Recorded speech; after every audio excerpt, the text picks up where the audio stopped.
Every time I opened my mouth, I would have to prove I wasn't just a dumb actress. I'm still insecure about my own worthiness. Some combination of being 19, dealing with my first heartbreak, taking birth control pills that have since been taken off the market for their depressive side effects, and spending too much time missing daylight during winter months led me to some pretty dark moments. Driven by these insecurities, I decided that I was going to find something to do that was serious and meaningful, that would change the world and make it a better place. I feel lucky that my first experience releasing a film was initially such a disaster by all standard measures. I learned early that my meaning had to be from the experience of making the film and the possibility of connecting with individuals rather than the foremost trophies of my industry, financial and critical success. And also that those initial reactions could be false predictors of your work's ultimate legacy.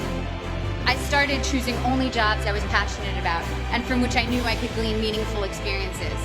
I made Your Highness, a pothead comedy with Danny McBride, and laughed for 3 months straight. I was able to own my meaning and not have it be determined by box office receipts or prestige. By the time I got to making Black Swan, the experience was entirely my own. I felt immune to the worst things anyone could say or write about me, and to whether an audience felt like going to see my movie or not.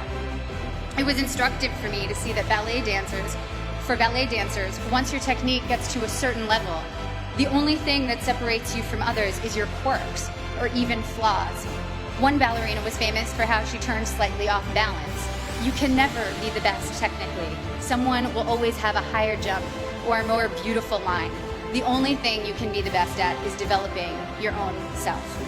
Authoring your own experience was very much what Black Swan itself was about. I worked with Darren Aronofsky, the film's director, to change my last line in the movie to "It was perfect," because my character Nina is only artistically successful when she finds perfection and pleasure for herself, not when she's trying to be perfect in the eyes of others. So when Black Swan was successful financially and I began receiving accolades, I felt honored and grateful to have connected with people. But the true core of my meaning I had already established, and I needed it to be independent of people's reactions to me. Achievement is wonderful when you know why you're doing it, and when you don't know, it can be a terrible trap. There was a reason I was an actor. I love what I do. And I saw from my peers and my mentors that that was not only an acceptable reason, it was the best reason.